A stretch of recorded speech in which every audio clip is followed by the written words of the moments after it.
This is a review of From My Corner. If it is a true account, if it is any good at all, the autobiography of a public person has to embarrass some people, including the author himself. Perhaps that is why Mark Twain left instructions that his autobiography should be published 100 years after his death.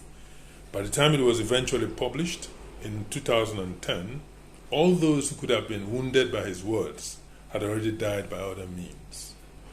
Unfortunately, autobiographies that are 1 century old will be published and go straight to the history shelves. The societies they were addressed to are dead and have no role in the intellectual or social life of the world that it chronicles. So honest biographies which also have the ambition of documenting public and private lives and policies must rise above the fears of Mark Twain and publish and be damned in the writer's lifetime. This is the only way to contribute to public reflection and intellection. So our public persons in the evenings of their life owe us a duty of self-reflection and documentation. In his 60th year, Chief Clement Ofuani has addressed this duty, publishing an autobiography which, although 616 pages long, is remarkably readable. Titled From My Corner, it contains a level of detail that lends authenticity without becoming tedious. Its 19 chapters takes us from his birth in his hometown in Oboluokiti, through secondary and university education in Enugu, and a professional career in accounting, banking and insurance in Lagos and Abuja. It spans a political career in the state government in Asaba, as well as the federal government in Abuja. From rural diplomacy in the wards of Delta State, he moves to economic activism from Southern Africa to the Far East.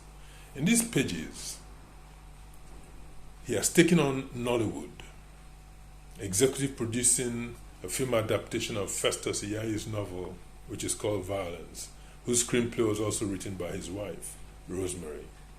Readers who have lived contemporary lives with him will recognize in this book the streets, the crisis, and the dramatis personae, as well as the circumstances of their time.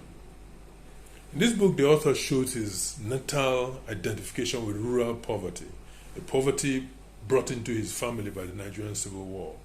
It is a story that transforms the traumas of childhood into rigorous values, creating guide rails for the author's trajectory through career and politics.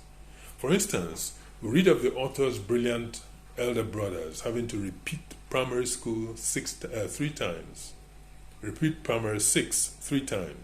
before their father could raise the funds for one of them to go to teacher training college.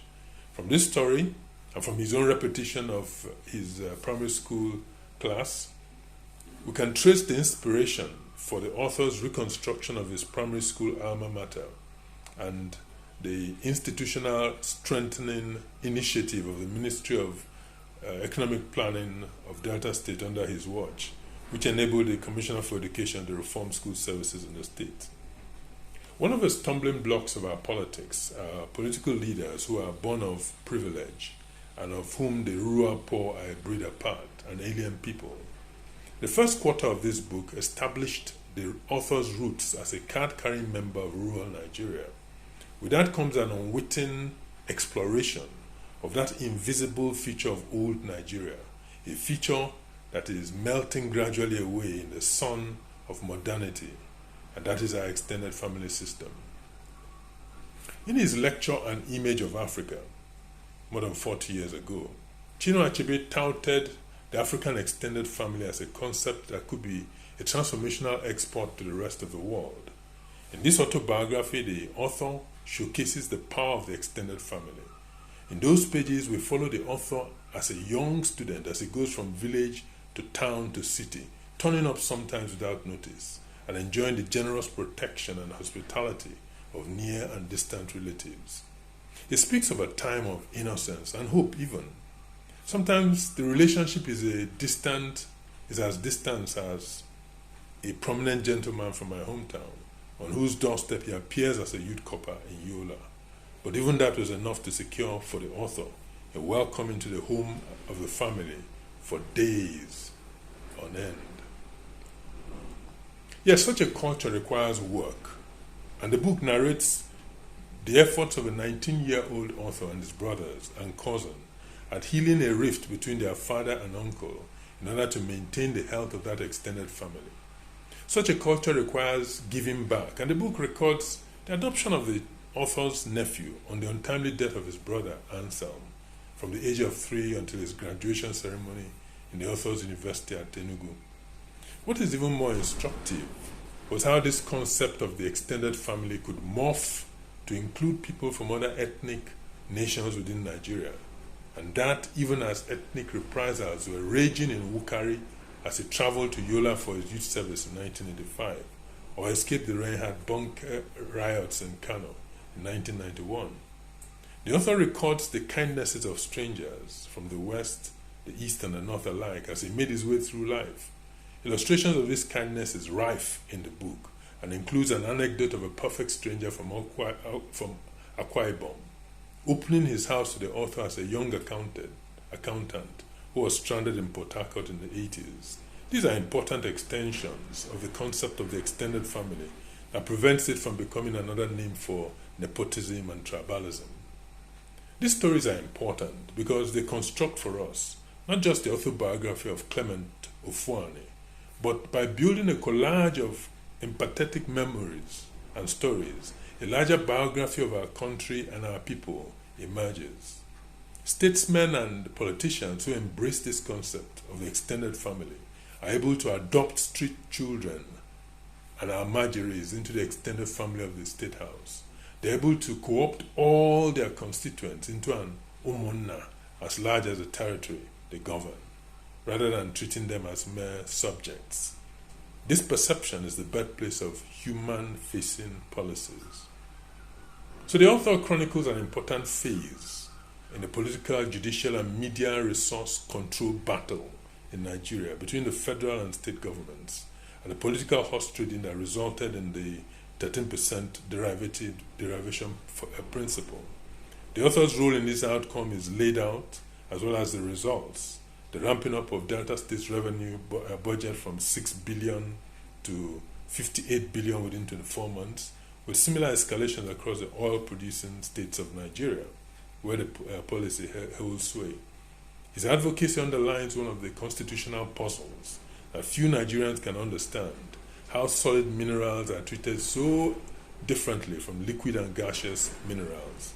That puzzle approaches conspiracy levels worthy of a nail-biting Chinua Achebe novel when we consider how Section 134, subsection 6 of the 1960 Constitution, which guarantees to regions royalties from mineral oil accruing from their continental shelf, how such a section disappeared in the 1999 iteration of the Constitution, along with practically all of Akwa Ibom's offshore oil wells.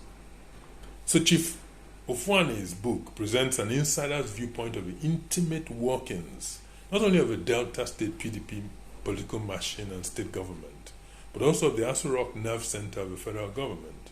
As an essay to the Commissioner of Finance in the first Ibore government, and as well as a substantive Commissioner for Economic Planning in the second, the author also served in the subsequent governments of Uduaga as economic advisor and Okowa eventually as the Director General of the Capital Territory Development Agency. He also served as Senior Presidential Special Assistant to 2 presidents, thereby acquiring almost 2 unbroken decades of policy and political insight. From My Corner is therefore a useful resource book for political and policy and researchers who are interested in what, in that season of and that locale of Nigeria's history, from the perspective of an astute and observant, involved observer. In reviewing autobiographies, the reviewer has to caution himself about the hero bias that emerges from the narrative. This is the bias that is revealed by the framing of the author as a hero of every set piece he relates. In Nnamdi Azikwe's My Odyssey, the former Nigerian president writes about his embarrassment upon first arriving in America when he finds a man on his knees in the garden of his professor. So he asks the man for the professor, and the gardener asks him, "Why do you want to see the professor?" And Nnamdi Azikiwe says he does not discuss his personal business with gardeners. So the gardener told him to go to the door and press the bell. When he presses the bell, the lady who answers tells him that the professor is the same man who is kneeling in the garden. And so this embarrassing episode where the former president eats humble pie is related by the former president. For my corner, I record similar moments of authorial embarrassments with more profound implications for nation. Two stand out. The first was on page 120, where he writes about his marketing prowess during his stint in Centerpoint. He says, and I quote, "On one occasion I visited a client, BZ Industries, and after my interactions with the accountant, in which I had mentioned that the account with us had gone dormant, he informed me that the account should have been closed, and indeed by the next day we received a letter from them instructing us to close the account. On the marketing front for deposits, I was clearly very unsuccessful." The second has more profound implications for the nation, and it's related on page 488 with reverberations of Aisha Osori's book, the political memoir called Love Does Not Win Elections. Writing about the end of his gubernatorial campaign for governorship of Delta State, Chief Ofuani says, "I had not slept a wink in more than 36 hours. As it turned out, all these were make-believe, as the leadership of the party had convened a meeting with all its aspirants to agree on a sharing formula for the ad hoc delegates. Based on these configurations, I got 6 slots in my LGA out of 33 ad hoc delegate slots. At this point, I realized that my campaign was all but over, as there was no reasonable pathway for me to win the ticket." So all in all, my corner is a welcome addition to the genre of autobiographies authored by politically exposed persons. In such volumes, the elephant in the room is usually the corruption and the abuse of office that goes with it. The author approaches this subject with a mixture of candor and reticence. Young and mid-career persons in similar quandaries will take inspiration from his readiness to walk away from his job when his red lines are crossed, as he did when he walked away from a UBA job offer into a home where both husband and wife were unemployed. At the same time, he details his personal involvement in the rambunctious politicking of the era and is honest enough about his professional dilemmas. As he relates in page 123, "My job remained really frustrating, and the financial engineering I was compelled to carry out to avoid regulatory sanctions taxed my moral being even more than at Centerpoint Merchant Bank. But I lacked the courage to resign. I was the economic pillar of my extended family, and on top of that, I now had a young family of my own to fend for. Resigning from my job would put everyone in greater difficulty, and I felt I would earn little sympathy from society, explaining that I resigned because of my scruple about our financial reporting." So he deconstructs the architecture of civil service corruption, the arbitrage hustles in banks, and the sharp practice in audit firms. Chapter 7 reads like a primer on how to use negotiation principles to bring change to established civil service structures with a win-win template. He showed how simply by ironing out inefficiencies, greater development could arrive at the grassroots. In my view, although billed as an autobiography, much of the book is best viewed as a technocratic biography of an interesting phase in the political life of state and country, replete with high drama, intrigues, impunity, kidnapping for ransom, and high treason. It documents the author's role in such Delta State budgeting initiatives as the capital spending envelopes and the advocacy that resulted in the appropriation of some of the telecom license auction proceeds of $570 million to the states, which resulted in a net income of 600 million naira for Delta State. So from chapter 7, the author sets out in greater detail the academic and intellectual basis of his political thought and ideology. In earlier chapters, he had documented his inspirational encounters with Dr. Kanu Ibiam, who in the author's words had a strong reputation for honesty that was a rarity for a politician anywhere, and even more so in our country. He He writes of a brief meeting with MKO Abiola, who warned him wittily that he should not be in a hurry to become the next Chief Abiola. Now he elaborates on his relationship with Thatcherism and his attraction to American politics, especially the Bill Clinton era. On page 135, he says, and I quote, "From the works I had been reading, I had begun to lean towards the conservative thinking in terms of economic ideology, which put me at odds with the socialist leanings of the NCP. However, deep down, I also felt that while promoting more efficient use of public resources, unfettered capitalism created deep social problems of increasing economic inequality, abject poverty, and economic and political inequity that accentuated insecurity. Therefore, I thought that political leadership should seek a balance between the efficiency gains to the free market and the moderating controls of government to achieve social equity."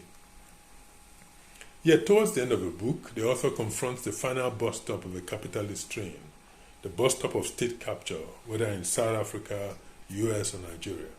By page 418, he is a veteran of state politics with an office in Aso Rock, and from that perspective, he writes, and I quote, "With the appointment of Dr. Rilwan Lukman as the petroleum minister, he got his former special technical assistant, Alhaji Bikunle, to be appointed as the executive secretary of PPPRA. From that point, PPPRA, which was supposed to be a regulator of NNPC's downstream petroleum activities, became an adjunct of NNPC and lost its voice. This move also established precedents for regulator capture in the petroleum industry, with subsequent administrations appearing only too pleased to retain. Clearly, from this perspective, from my corner can at best be considered the first salvo of a public intellectual who at 60 is just beginning another career in writing."